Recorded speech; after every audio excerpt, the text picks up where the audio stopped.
तो इस प्रश्न में आपसे पूछ रहे हैं, हाल ही में आरबीआई ने यूपीआई लाइट के लिए प्रति लेन देन की सीमा को 200 रुपये से बढ़ाकर कितना कर दिया? तो आंसर होगा 500 रुपये। तो अभी आरबीआई ने डिजिटल लेन देन को बढ़ावा देने के लिए यूपीआई लाइट पर ऑफलाइन माध्यम से एक बार में भुगतान की सीमा को 200 रुपये से बढ़ाकर 500 रुपये कर दिया है। मतलब आप यूपीआई लाइट का उपयोग करके अगर किसी को ट्रांजेक्शन करते हो, पैसे का भुगतान करते हो, तो एक बार में आप पहले मैक्सिमम 200 रुपये भेज पाते थे, लेकिन अब उसे बढ़ा करके लिमिट को कर दिया कितनी? 500 रुपये। अब आप मैक्सिमम 500 रुपये सेंड कर पाओगे। हालांकि कुल भुगतान की सीमा को अभी 2000 रुपये ही रखा है।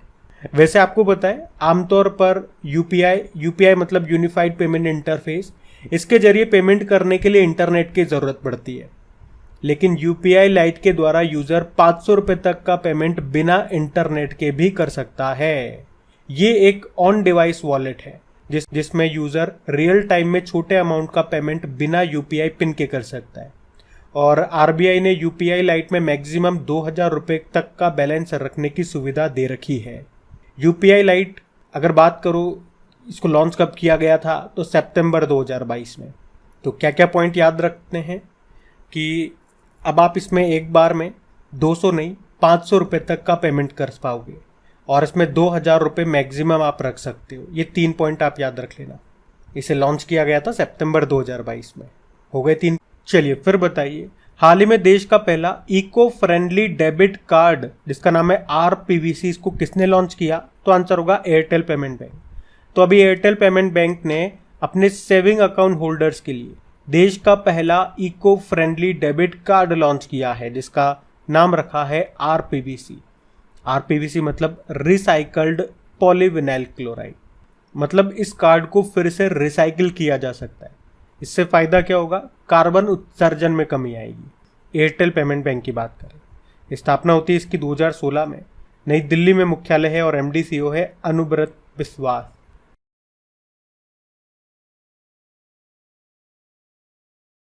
चलिए फिर बताइए, देश का पहला यूनिटी मॉल किस राज्य में बनाया जाएगा? तो आंसर होगा मध्य प्रदेश। तो देश का पहला यूनिटी मॉल ये मध्य प्रदेश के उज्जैन में बनाया जाएगा, और इसके लिए केंद्र सरकार के द्वारा 284 करोड़ रुपए मंजूर किए गए हैं। तो ये यूनिटी मॉल 1 डिस्ट्रिक्ट 1 प्रोडक्ट, हस्तशिल्प उत्पाद जो भी हैं और जो स्थानीय उत्पाद हैं उनके प्रमोशन और बिक्री के लिए 1 स्टॉप प्लेस के रूप में काम करेगा।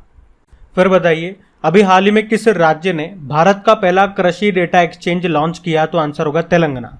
तो अभी तेलंगाना ने हैदराबाद में कृषि डेटा एक्सचेंज यानी कि एग्रीकल्चर डेटा एक्सचेंज और कृषि डेटा प्रबंधन फ्रेमवर्क यानी कि एग्रीकल्चर डेटा मैनेजमेंट फ्रेमवर्क को लॉन्च किया है, और ये भारत का पहला है। इसका फायदा क्या होगा? इससे किसानों की आजीविका में सुधार करने के लिए इनोवेशन और टेक्नोलॉजी का उपयोग करने में मदद मिलेगी। तो याद रखना, भारत का पहला कृषि डेटा एक्सचेंज ये लॉन्च हुआ कहाँ पे? हैदराबाद में। फिर बताइए, अभी हाल ही में दुनिया की पहली पीपीडी टैबलेट को किस देश ने मंजूरी दी है? तो आंसर होगा अमेरिका। पहले बात करें पीपीडी का मतलब क्या हो गया। तो इसकी फुल फॉर्म होती है पोस्टपार्टम डिप्रेशन। हिंदी में बोलोगे तो प्रसवोत्तर अवसाद। अब पहले इसका मतलब समझो आप। तो वैसे अगर आप देखोगे तो कोई महिला जब माँ बनती है तो 9 महीने तक बच्चे का इंतजार करती है, उसे अपने गर्भ में पालती है 9 महीने तक, और उसके आने का इंतजार करती है। और जब वो बच्चा दुनिया में आ जाता है तो ऑब्वियस सी बात है, माँ तो खुश होगी ही सही। पर आजकल एक अलग बीमारी चर्चा में है जिसे कहते हैं पीपीडी यानी कि पोस्टपार्टम डिप्रेशन। और अगर मैं आपको बिल्कुल सिंपल शब्दों में समझाऊं तो बच्चे के जन्म के बाद माँ के जीवन में काफ़ी परिवर्तन आते हैं, कई प्रकार के वो नए अनुभव करती है। तो नई जिम्मेदारियों के कारण कई मानसिक और शारीरिक उतार चढ़ाव आते हैं, और ये सब कई महिलाओं के लिए चिंता और अवसाद यानी कि डिप्रेशन का कारण बन जाता है। तो इसी के इलाज के लिए अभी अमेरिका ने दुनिया की पहली पीपीडी टैबलेट को मंजूरी दे दी है, और इस टैबलेट का नाम क्या रखा है? जुर्जुवे नाम रखा है। एक्चुअली में अभी तक इसके इलाज के लिए इंट्रावेनस इंजेक्शन दिया जाता था, पर अब पहली ओरल टैबलेट आ गई है जिसे लगातार 14 दिनों तक खाना होगा।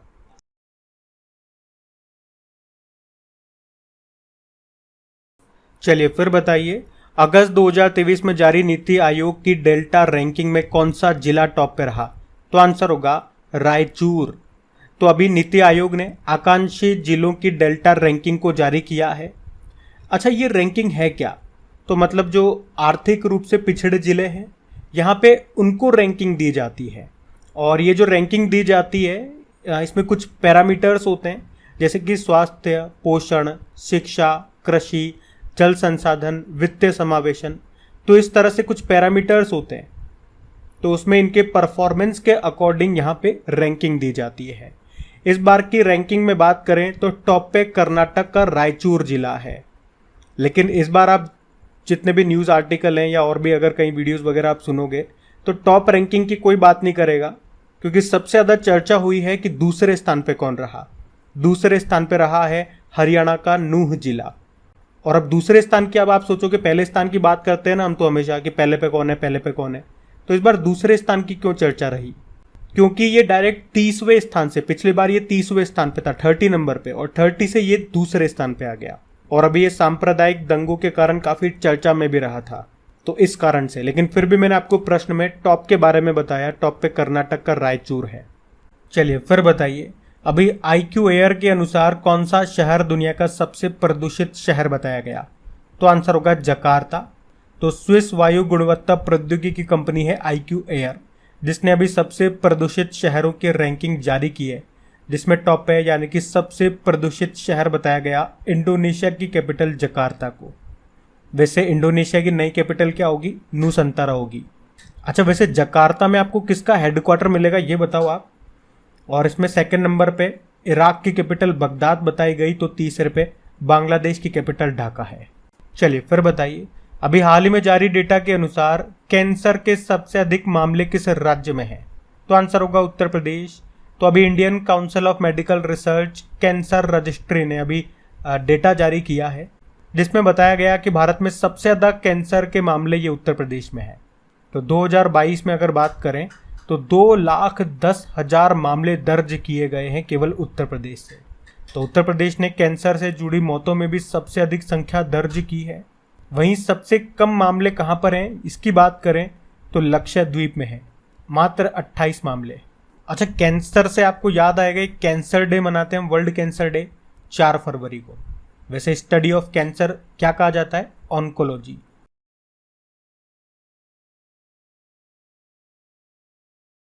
फिर बताइए, अभी हाल ही में यूके संसद के हाउस ऑफ लॉर्ड्स द्वारा सशक्त महिला आइकन पुरस्कार से किसे सम्मानित किया गया?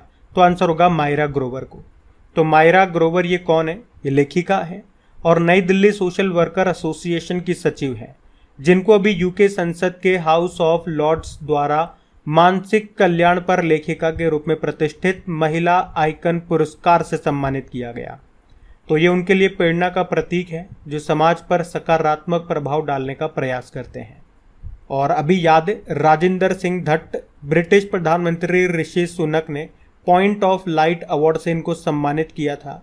और ये जो मोक्ष रॉय हैं, भारतीय मूल की स्कूल छात्रा हैं ये, अभी इनको भी ब्रिटेन के प्रधानमंत्री का पॉइंट ऑफ लाइट अवार्ड मिला था। और ये तो बॉक्सर है हमारी मणिपुर की MC मैरी कॉम, अभी यूके इंडिया अवार्ड्स में global Indian icon of the year का अवार्ड इनको मिला था। तो इस प्रश्न में जो ऑप्शन में मैंने आपको एक्सप्लेन किए वो भी इस तरह से मैंने यहाँ पे सेट किए हैं ऑप्शंस आपके, जो अभी न्यूज़ में थे और इनको अवार्ड मिला यूके की तरफ से, ताकि एक ही जैसे आपको आंसर एक बार रिवाइज करने को मिल जाए। तो इस तरह से ये ऑप्शन ऐसे ही नहीं कोई भी उठा करके मैं फिट कर देता हूँ, हर चीज़ में मेहनत लगती है। तो इसीलिए कहता हूँ मेहनत की कद्र करना सीखो, तभी आपकी भगवान मेहनत की कद्र करेगा जो आप मेहनत करते हो। वो कहते हैं ना टिट फॉर टैट, जैसा हम दूसरे के साथ बर्ताव करते हैं वैसा ही लौट के हमारे साथ होता है। तो अगर मैं आपके लिए मेहनत करता हूँ तो उसकी कद्र किया करो। मेहनत पसंद आती है तो लाइक करके अपने दोस्तों के साथ में अपने स्टडी ग्रुप में शेयर ज़रूर किया करो, ताकि मेरा भी मन प्रसन्न हो, मैं भी मन से दुखी नहीं रहूँ। यार कितनी मेहनत करता हूँ आप लोगों के लिए, लेकिन सपोर्ट नहीं मिलता है। तो ये ध्यान रखना, बढ़ते हैं आगे। चलिए फिर बताइए, अभी हाल ही में आयोजित भारतीय फिल्म फेस्टिवल मेलबॉर्न 2023 में बेस्ट इंडियन फिल्म का अवार्ड किसे दिया गया? तो आंसर होगा आगरा को। तो मेलबॉर्न ये कहाँ पर है? ऑस्ट्रेलिया में। तो इंडियन फिल्म फेस्टिवल मेलबॉर्न 2023 में बेस्ट फिल्म का अवार्ड मिला है किसे? आगरा मूवी को। तो याद रखना ये बेस्ट इंडियन फिल्म का अवार्ड मिला है इसको। लेकिन अगर ओवरऑल कैटेगरी में अगर बात करते हैं तो बेस्ट फिल्म का अवार्ड दिया गया सीतारमम को। वहीं बेस्ट डॉक्यूमेंट्री का अवार्ड मिला टू किल अ टाइगर को। बेस्ट एक्टर का अवार्ड मिला मोहित अग्रवाल को आगरा मूवी के लिए। वहीं बेस्ट एक्ट्रेस का अवार्ड मिला रानी मुखर्जी को Mrs Chatterjee versus Norway movie के लिए। और बेस्ट डायरेक्टर का अवार्ड मिला पृथ्वी कॉननरूर को हार्डिन एलेंटू के लिए। तो ये इंडियन फिल्म फेस्टिवल मेलबॉर्न है। इस बार ये इसका 14वां संस्करण है। कहाँ पे आयोजन हुआ? मेलबॉर्न, ऑस्ट्रेलिया में।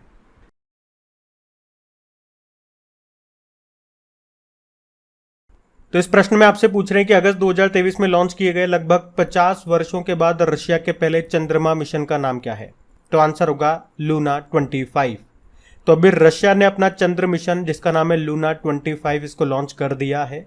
और रशिया ने 47 साल के बाद चांद पर अपना मिशन भेजा है। ये चांद के साउथ पोल पर उतरेगा और इस मिशन का मकसद है चंद्रमा पर पानी की खोज करना, वहां से मिट्टी वगैरह के सैंपल वगैरह लाना। और इसे किस रॉकेट से लॉन्च किया गया? सोयुज 2.B रॉकेट से इसको लॉन्च किया गया। आपको बता दूं इससे पहले रशिया ने 1976 में चांद पर अपना अंतिम मिशन उतारा था जिसका नाम था लूना 24 और उसके बाद अब उतारा है लूना 25 नाम से। उस वक्त तो वैसे रशिया नहीं कहेंगे हम उसे, यूएसएसआर कहेंगे। अच्छा, चंद्र मिशन से याद आएगा, अभी भारत ने भी तो अपना चंद्र मिशन लॉन्च किया था, चंद्रयान 3, 14 जुलाई 2023 को। फिर बताइए, हाल ही में इसरो ये छोटे उपग्रहों के प्रक्षेपण यानी कि उनको लॉन्च करने के लिए नया स्पेस पोर्ट कहाँ पे बनाएगा? तो आंसर होगा तमिलनाडु में। तो इसरो ये छोटे उपग्रहों को लॉन्च करने के लिए नया स्पेस पोर्ट ये बनाएगा तमिलनाडु में। तमिलनाडु में भी कहाँ पे? तमिलनाडु के थुथुकुडी जिले में एक स्थान है कुलशेखर पट्टिनम, वहां पे। अच्छा, अभी ये थुथुकुडी जो जिला है तमिलनाडु का, ये काफी चर्चा में रहा। जैसे कि अभी थुथुकुडी के आथूर पान के पत्तों को जीआई टैग मिला और अभी थुथुकुडी के ही आदिच नल्लेर स्थान पे ऑन साइट म्यूजियम स्थापित किया गया जो इस तरह का भारत का पहला है।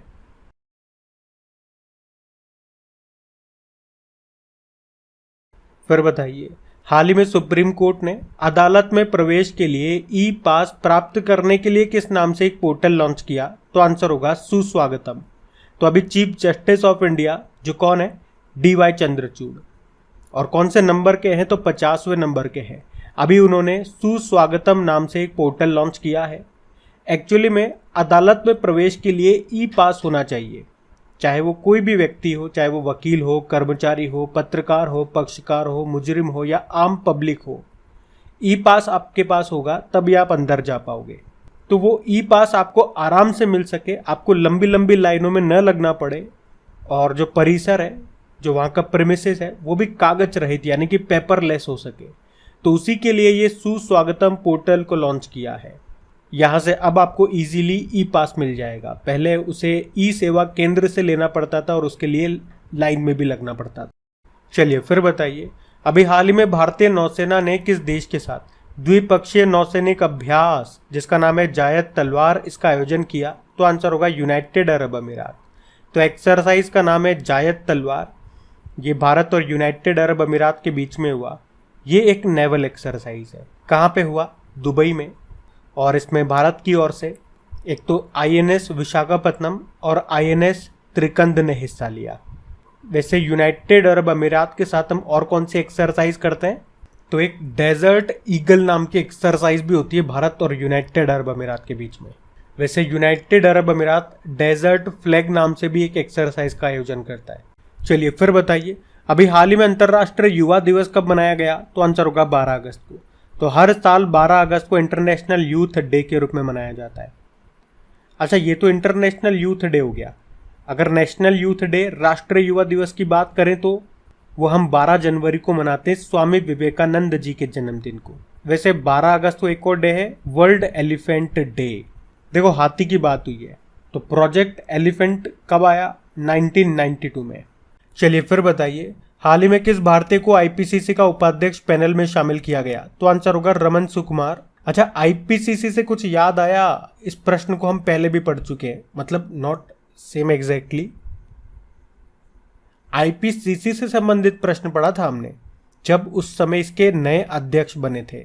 वो कौन थे? James Ferguson. अच्छा, वो तो अध्यक्ष बने थे। अभी हम उपाध्यक्षों की बात कर रहे हैं, इसके जो टोटल 3 उपाध्यक्ष होते हैं उसमें से एक भारतीय बने हैं, इसलिए प्रश्न हम पढ़ रहे हैं। उनका नाम है रमन सुकुमार। वैसे आईपीसीसी की फुल फॉर्म क्या होती है? इसकी फुल फॉर्म होती है inter governmental panel for climate change, और स्थापना होती है 1988 में। हेडक्वार्टर है जेनेवा स्विट्जरलैंड में, और अध्यक्ष है जेम्स फर्ग्यूसन। और मैंने बताया 3 उपाध्यक्ष होते हैं जिसमें से एक भारतीय बने हैं, इसलिए ये प्रश्न हम पढ़ रहे हैं। और उन भारतीय का नाम है रमन सुकुमार। सुकुमार से कुछ याद आया? सुकुमार सेन, ये भारत के पहले मुख्य चुनाव आयुक्त, चीफ इलेक्शन कमिश्नर बने थे। वहीं पहली महिला चीफ इलेक्शन कमिश्नर ये बनी थी रमा देवी। और वर्तमान में कौन है? राजीव कुमार है। और अभी डॉक्टर मनोज सोनी ये यूपीएससी के नए अध्यक्ष बने। और जनार्दन प्रसाद ये जियोलॉजिकल सर्वे ऑफ इंडिया के डायरेक्टर जनरल बने। तो ये पॉइंट्स पे याद रखना, बढ़ते हैं आगे। फिर बताइए, हाल ही में नवाब भारत अंतर्राष्ट्रीय एमएसएमई एक्सपो और सम्मेलन 2023 का आयोजन ये कहाँ पे किया गया? तो आंसर होगा नई दिल्ली में।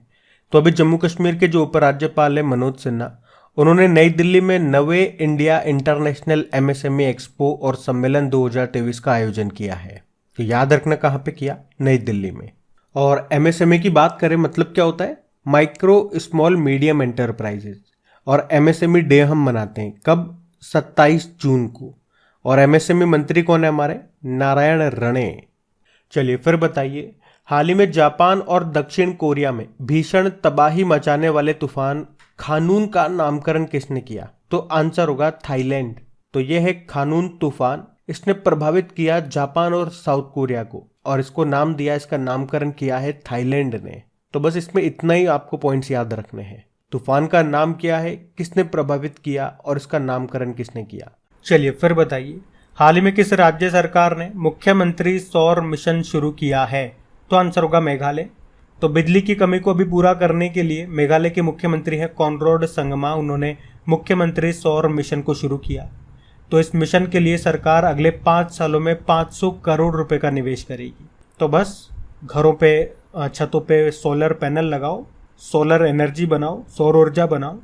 और सोलर पैनल लगाने के लिए राज्य सरकार आपको 70% सब्सिडी भी दे रही है। फिर क्या है, अगर घर पर लगा रहे हो तो 70% सब्सिडी मिल रही है, लेकिन स्कूल, अस्पताल, होटल या वाणिज्यिक संस्थान, जो भी मतलब कमर्शियल इंस्टीट्यूट्स है, यानी कि अगर कमर्शियल जगह पे आप ये सोलर पैनल लगा रहे हो तो फिर आपको सब्सिडी 50% मिलेगी।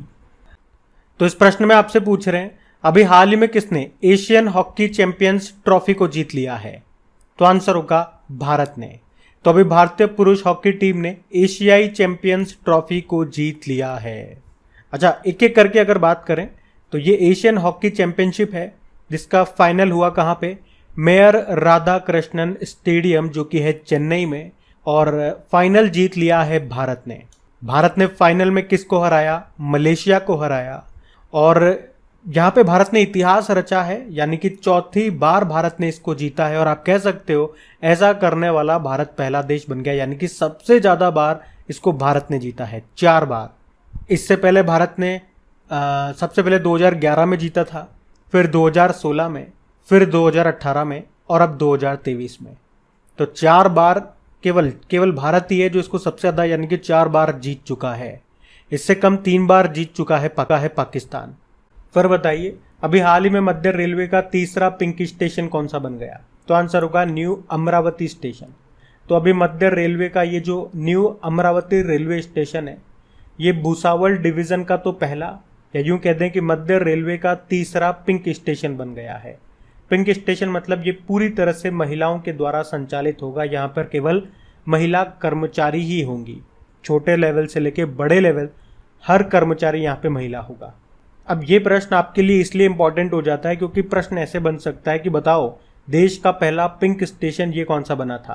तो मुंबई डिवीजन का माटुंगा स्टेशन बना था, जबकि दूसरा था अजनी स्टेशन जो कि नागपुर डिवीजन का है।